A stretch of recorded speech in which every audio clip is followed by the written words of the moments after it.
ഹരേ രാമ, ഹരേ കൃഷ്ണ. സാമ്പത്തികമായ വലിയ ധനനേട്ടത്തിലേക്കാണ് ഈ രാശിക്കാർ ഇനി നീങ്ങുന്നത്. പുതിയ വീട് നിർമ്മിക്കുവാനും പുതിയ വാഹനം വാങ്ങുവാനും നിങ്ങൾക്ക് സാധിക്കുന്നതാണ്. സമ്പൂർണ്ണ വാരഫലമാണ് ഏപ്രിൽ 21 മുതൽ 27 വരെയുള്ള സൗഭാഗ്യം കൊണ്ട ദിനമാണ് ഈ രാശിക്കാരെ കാത്തിരിക്കുന്നത്. ആദ്യം മേടം രാശിക്കാരാണ്. അശ്വതി ഭരണി കാർത്തിക. പൊതുവെ സമാധാനം അനുഭവപ്പെടും. പല കാര്യങ്ങളിലും വ്യാപൃതരാകുവാൻ നിങ്ങൾക്ക് അവസരം ലഭിക്കുന്നതാണ്. നൂതനമായ ആശയങ്ങൾ ആവിഷ്കരിച്ച് നടപ്പിലാക്കുവാനും സാധിക്കും. തീർത്ഥാടനം നടത്തുവാനുള്ള അവസരം നിങ്ങൾക്ക് വന്നു ചേരും. പുണ്യ സങ്കേതങ്ങളിൽ വാസം ചെയ്യുന്നതിനും സാധിക്കും. ആധ്യാത്മിക ജ്ഞാനങ്ങളിൽ പങ്കെടുക്കുവാൻ നിങ്ങൾക്ക് സാധിക്കുന്നതാണ്. ആരോഗ്യ കാര്യങ്ങളിൽ ശ്രദ്ധ പാലിക്കേണ്ടതുണ്ട്. ശിവാഷ്ടോത്തരം നിത്യവും ചൊല്ലുന്നത് മൂലം ജീവിതത്തിൽ വളരെയധികം ഗുണഫലങ്ങൾ വന്നു ചേരുന്നതാണ്. അടുത്തത് ഇടവം രാശിക്കാരാണ്. കാർത്തിക, രോഹിണി, മകയിരം. എല്ലാ കാര്യങ്ങളിലും ശരിയായ ഉൾക്കാഴ്ച വച്ചു പുലർത്തുവാൻ ശ്രമിച്ചാൽ നിങ്ങൾക്ക് വിഷമങ്ങളെ തരണം ചെയ്യുവാൻ സാധിക്കും. ഭൗതികമായ ഉയർച്ചകളെയും താഴ്ചകളെയും പറ്റി അതിൻ്റെ ക്ഷണിതയെക്കുറിച്ച് മനസ്സിൽ യഥാർത്ഥ ധാരണ വരുത്തുക. പ്രശാന്ത സുന്ദരമായ ക്ഷേത്രങ്ങൾ സന്ദർശിക്കുകയും മനഃശാന്തി അനുഭവിക്കുകയും നിങ്ങൾക്ക് ചെയ്യാവുന്നതാണ്.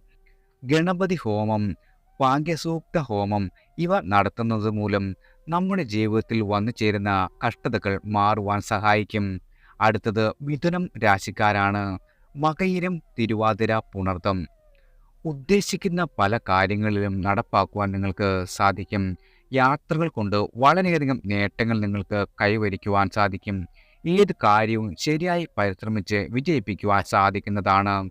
നൂതന സംരംഭങ്ങൾ തുടങ്ങുവാനും അതിലൂടെ വളരെയധികം ധന നേട്ടത്തിന് നിങ്ങൾക്ക് സാധിക്കും.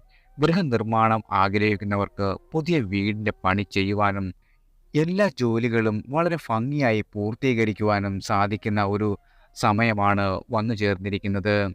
അടുത്തത് കർക്കിടകം രാശിക്കാരാണ്. പുണർതം, പൂയം, ആയില്യം. ഗുണദോഷം തുല്യസ്ഥിതിയാണ് തുടരുന്നത്. നിങ്ങളുടെ സ്വന്തം കഴിവിനാൽ ചില നേട്ടങ്ങൾ കൈവരിക്കുവാൻ സാധിക്കും. രാഷ്ട്രീയ ഭരണരംഗത്തിലുള്ളവർക്ക് ജനപ്രീതി വർദ്ധിക്കുകയും ചെയ്യും. ആരോഗ്യപരമായ കാര്യങ്ങളിൽ വളരെയധികം ശ്രദ്ധ ചെലുത്തുന്നത് നല്ലതാണ്. ഉമാ മഹേശ്വരി പൂജ നടത്തുന്നത് നിങ്ങളുടെ ജീവിതത്തിൽ വളരെയധികം സൗഭാഗ്യങ്ങൾ കൈവരുവാൻ സാധിക്കുന്നതാണ്. അടുത്തത് ചിങ്ങം രാശിക്കാരാണ്. മകം, പൂരം, ഉത്രം. ആരോഗ്യപരമായ പ്രയാസങ്ങൾ ഒഴിവാകുന്നതിനായി കൂടുതൽ ശ്രദ്ധ നിങ്ങളുടെ ജീവിതത്തിൽ നൽകേണ്ട ഒരു സമയമാണ്. തൊഴിൽ രംഗത്ത് ചില പ്രയാസങ്ങളൊക്കെ വന്നു ചേരുവാൻ ഇടയുണ്ട്. യാത്രകൾ കൊണ്ട് നേട്ടങ്ങൾ കൈവരിക്കുവാൻ സാധിക്കും. അതീവ ശ്രദ്ധയോടെ സർവ്വ കാര്യങ്ങൾ ചെയ്യുകയും ചെയ്യുന്നതും വളരെയധികം ക്ഷമ പാലിക്കുകയും ചെയ്യേണ്ടതാണ്. നിങ്ങൾ എല്ലാവരോടും സൗമ്യമായി സംസാരിക്കുകയും ഇടപെടുകയും ചെയ്യേണ്ട ഒരു സമയമാണ്. അല്ലെങ്കിൽ വളരെയധികം നിങ്ങളുടെ വാക്കുകൾ മറ്റുള്ളവർക്ക് വേദന സമ്മാനിക്കുവാൻ സാധ്യതയുണ്ട്. അടുത്തത് കന്നി രാശിക്കാരാണ്. ഉത്രം, അത്തം, ചിത്തിര. ചിന്തിക്കുന്ന കാര്യങ്ങളിൽ പലതും നടപ്പിൽ വരുത്തുവാൻ നിങ്ങൾക്ക് സാധിക്കും. സാമ്പത്തിക അഭിവൃദ്ധി നിങ്ങളുടെ ജീവിതത്തിൽ വന്നു ചേരുന്നതാണ്. പുതിയതും മനോഹരവുമായ ഗൃഹനിർമ്മാണം നിങ്ങൾക്ക് ചെയ്യുവാൻ സാധിക്കും. രമണീയമായ വാഹനം വാങ്ങുന്നതിനും സാധിക്കുന്ന ഒരു സമയമാണ്. പുതിയ സംരംഭങ്ങൾ നിങ്ങൾക്ക് തുടങ്ങുവാൻ സാധിക്കും. ആരോഗ്യ വിഷയങ്ങളിൽ അല്പം ശ്രദ്ധ ചെലുത്തുന്നത് നിങ്ങളുടെ ജീവിതത്തിൽ വളരെയധികം ഗുണം ചെയ്യുന്നതാണ്. അടുത്തത് തുലാം രാശിക്കാരാണ്. ചിത്തിര, ചോതി, വിശാഖം. ആരോഗ്യസ്ഥിതി നിങ്ങളുടെ വളരെയധികം മോശമാകുവാൻ ഇടയുണ്ട്. കുടുംബത്തിൽ അസ്വസ്ഥതകൾ വന്നു ചേരുന്നതാണ്. വിദ്യാർത്ഥികൾക്ക് നല്ല ഒരു സമയമല്ല വന്നെത്തിയിരിക്കുന്നത്. ഏത് കാര്യം യുക്തിപൂർവ്വം ചിന്തിച്ച് മുൻപോട്ട് കൊണ്ടുപോകേണ്ടതാണ്. ജോലികൾക്ക് അധികം ക്ലേശവും ശാസനയും അനുഭവിക്കേണ്ടതായി നിങ്ങൾക്ക് വരും.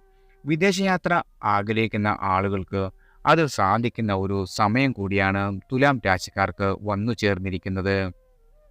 അടുത്തത് വൃശ്ചികം രാശിക്കാരാണ്. വിശാഖം, അനിഴം, തൃക്കേട്ട. ധനപരമായ ഇടപാടുകൾ വളരെയധികം ശ്രദ്ധിച്ചു വേണം കൈകാര്യം ചെയ്യുവാൻ.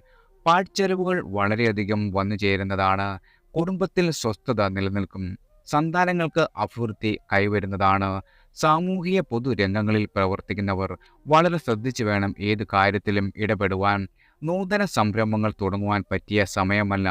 ഭൂമി സംബന്ധമായ ഇടപാടുകൾ, രേഖകൾ ശരിയായി പരിശോധിക്കേണ്ട ഒരു സമയം കൂടിയാണ് വൃശ്ചികം രാശിക്കാർക്ക് വന്നു ചേർന്നിരിക്കുന്നത്. അടുത്തത് ധനു രാശിക്കാരാണ്. മൂലം, പൂരാടം, ഉത്രാടം ഗുണദോഷ സമ്മിശ്രമായ ഒരു അവസ്ഥയാണ് നിങ്ങൾക്ക് വന്നു ചേർന്നിരിക്കുന്നത്.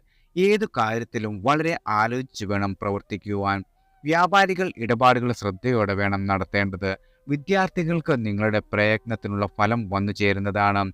ഒരു ഗണപതി ഹോമം അല്ലെങ്കിൽ ലക്ഷ്മി നാരായണ പൂജ ഇവ നടത്തുന്നത് മൂലം നിങ്ങൾക്ക് വന്നു ചേരുന്ന കഷ്ടതകൾ ഒരു പരിധിവരെ മാറിപ്പോകുവാൻ ഭഗവാന്റെ കൃപയാൽ സാധിക്കുന്നതാണ്.